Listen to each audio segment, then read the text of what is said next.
Hello and welcome to episode 5 of our Let's Play for The Lord of the Rings.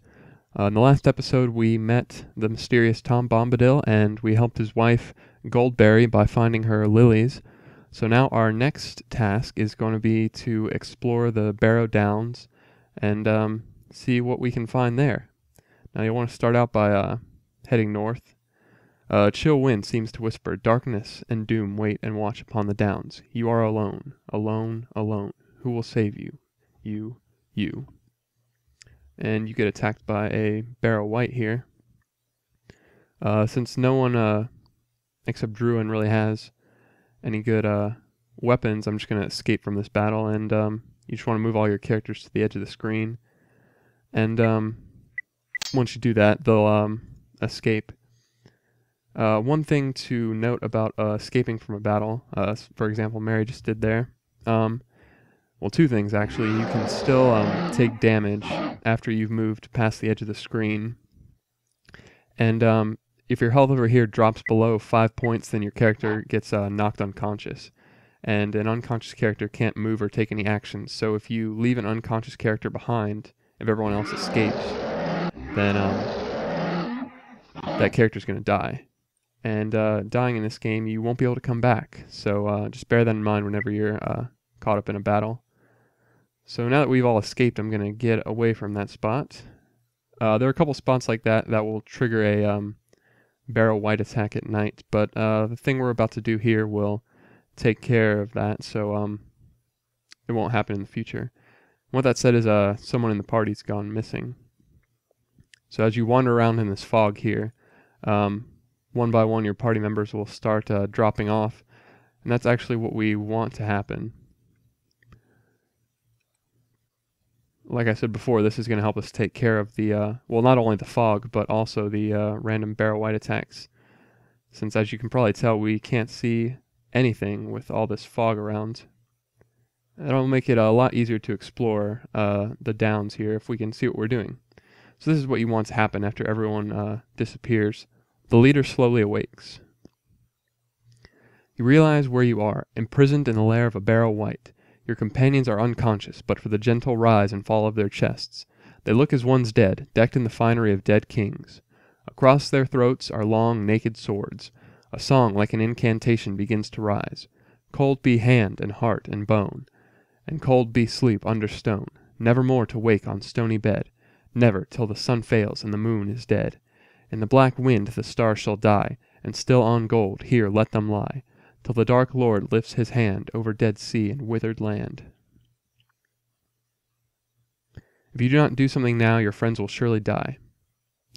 Well, we can't move anywhere, so we're going to have to try something else to get our friends freed.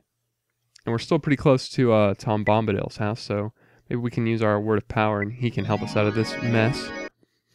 You hear an answer to your cry, a song that echoes through the walls of the Barrow. Old Tom Bombadil is a merry fellow. Bright blue his jacket is, and his boots are yellow. None have caught him yet, for Tom he is the master. His songs are stronger songs, and his feet are faster. Tom Bombadil appears. He begins to sing again. Get out, you old wight, vanish in the sunlight. Shrivel like the cold mist, like the winds go wailing. Out into the barren lands, far beyond the mountains. Come never here again. Leave your barrow empty. Long and forgotten be, darker than the darkness, where gates stand forever shut till the world is mended. At these words there is a long trailing shriek, fading away into an unguessable distance, and after that silence. You are free. Well, we're able to move around once again, and if you'll notice, Tom Bombadil actually joins your party here. Although, unfortunately, he won't be with us for very long. And if you pop in the side room here, you'll notice a locked chest. And we know what to do with those by this point in the game. Find something that you can use. And we have 4 Barrow daggers here, so I'm going to give one to each of the hobbits. And you'll want to go ahead and equip those, obviously. Now, since most of our characters anyway, have a good solid weapon, combat's going to become a more integral part of the game at this point. And I think these are actually the best weapons that the hobbits can equip. So yeah, you're going to start seeing a lot more combat. Tom Bombadil will go no further. He advises you to seek an old inn in Bree named the Prancing Pony, whose innkeeper is named Barlaam Butterbur. From there he tells you you are on your own. Be bold but wary. Keep up your merry hearts and ride to meet your fortune. You beg Tom to come with you, at least as far as the inn, and drink once more with you. But he laughs and refuses, saying, Tom's country ends here. He will not pass the borders. Tom has his house to mind, and Goldberry is waiting. Then he turns, tosses up his hat, and departs, his song fading into the distance behind you. And here Tom Bombadil leaves the Fellowship. Now this is actually the area that was covered by the fog, so now that we've dealt with the main barrow there, we can actually explore it since we can see what we have here. So you'll want to find this circle of stones right to the east, and you can use your shovel here in the grassy part in the middle. And you'll want to take the elf draw. We actually don't need the bottle since we've already picked one up. We're only going to need one. Yeah, we picked that up back in the last episode. So I mean, you can take it if you want, I guess. And now that it's night, it's worth mentioning that if you venture into one of these stone circles at night, you'll be attacked by 3 men. But that shouldn't really be much of a problem now that we have our daggers and such. And speaking of daggers, I'm not going to take these 2 daggers because we already have them. And this barrow here, if you enter it at night, you won't be attacked by the barrow wight. Normally in the day, if you enter it, you'll get attacked. But this is one of the few times that entering at night is actually the better option.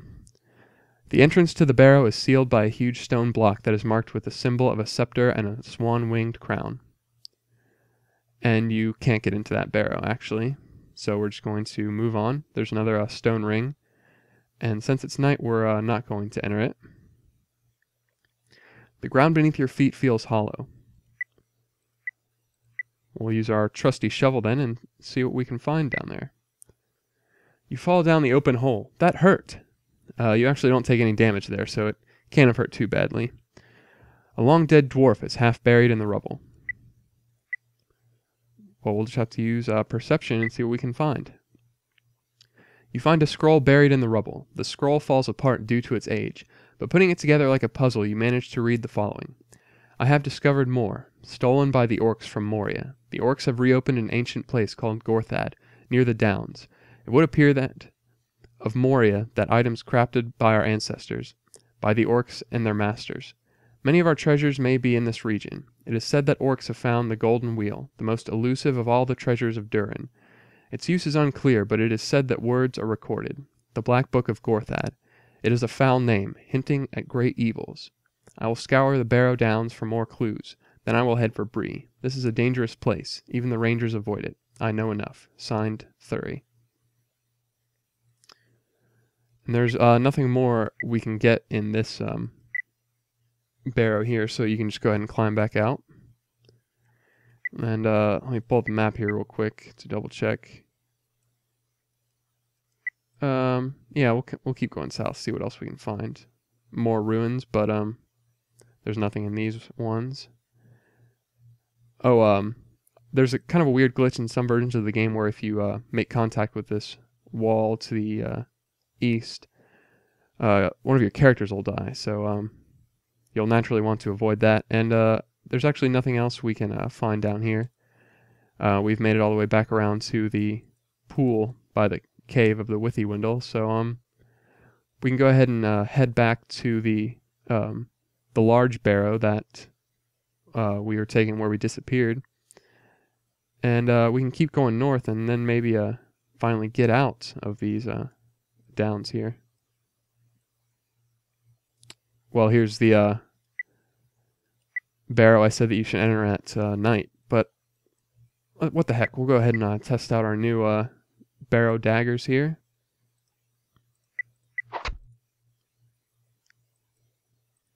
So as you can see already, we're doing a lot better than those little 1s and 2s we were sort of getting before.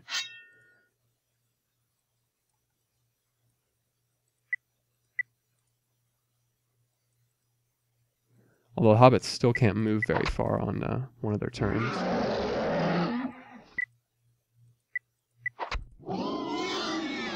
And we have the daggers that we left behind before, but once again, I'm not going to take them. There's actually a dagger you can find where you get when you wake up after the fog. If you use perception before you use the Bombadil Word of Power, you can find a dagger there. But why would you if you can just find the better ones after you leave?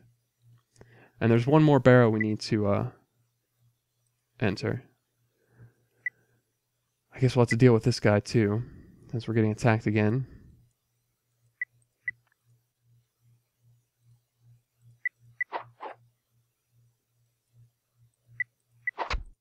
And like I said, already in this video we've seen more combat than we have in the previous ones. And it's only going to increase from here, especially now that we're going to have more options as far as the types of characters we can recruit to the party, and it'll be a little more customizable, I guess you could say. And there we go, got rid of him. And this is the last barrow you'll want to enter right here. The ground gives way and you plummet into the darkness of the barrow. And you can find a gem here. The gems will come into play later in the game. On the floor of this place is a skeleton, a man who died within this barrow many years ago. He is covered in rags. Even a cursory glance can tell that he was not a prince or a soldier. A tomb robber, perhaps. Sorry. If so, one can scarcely imagine a worse choice of tombs to plunder. His only gain was a gem, still encased by his tightly clenched hand, but he did not live to take it out of here. And it's pretty apparent why now that those barrows have showed up.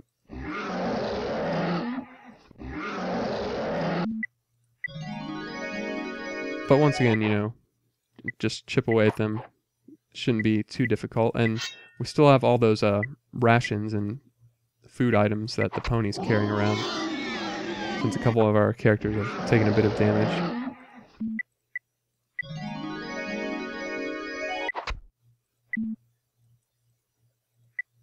It's like Pippin and Merry are the two that, well, and Druin is doing the worst for wear, I think.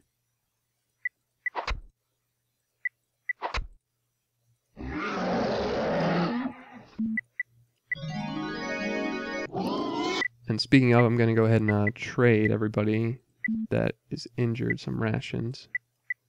Although Pippin's inventory is full now, so we'll have to trade one of his items away to somebody else so we can give him some of the rations. Everybody can carry 10 items, I think. I don't know if I've mentioned that before, except the pony, where he seems to have this weird thing where he can just carry an infinite amount of items, but it won't display all of them. Oh, and we forgot about Druin.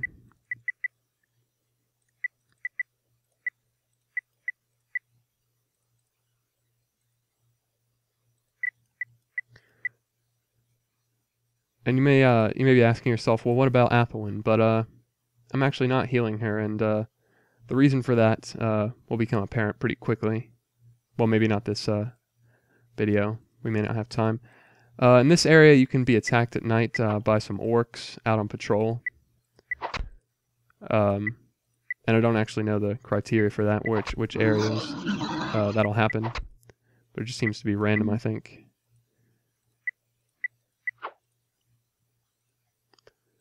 But the orcs are even easier to deal with than the Barrow Wights. They don't seem to have any weapon or anything. They sort of try and sling a haymaker or something.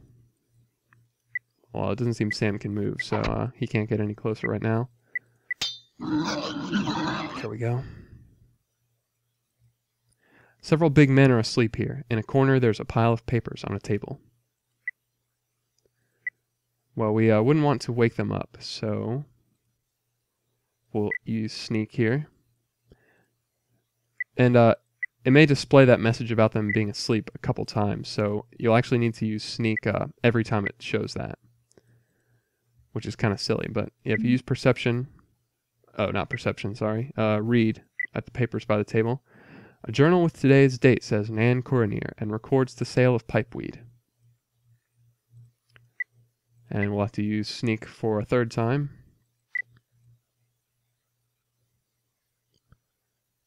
Well, Nan Coronir is the name of the valley where Orthanc is, so maybe that has something to do with Sauron. And we'll have to ask Gandalf about that when whenever we find him. A weathered signpost creaks in the wind. Fresh paint declares it to be Sharky's shipping. We've got a store here, and you can actually pick up a couple items, and you will want to do that before you go over to the stairs. Grab a rope and some pry bar. Some rope and a pry bar, I should say.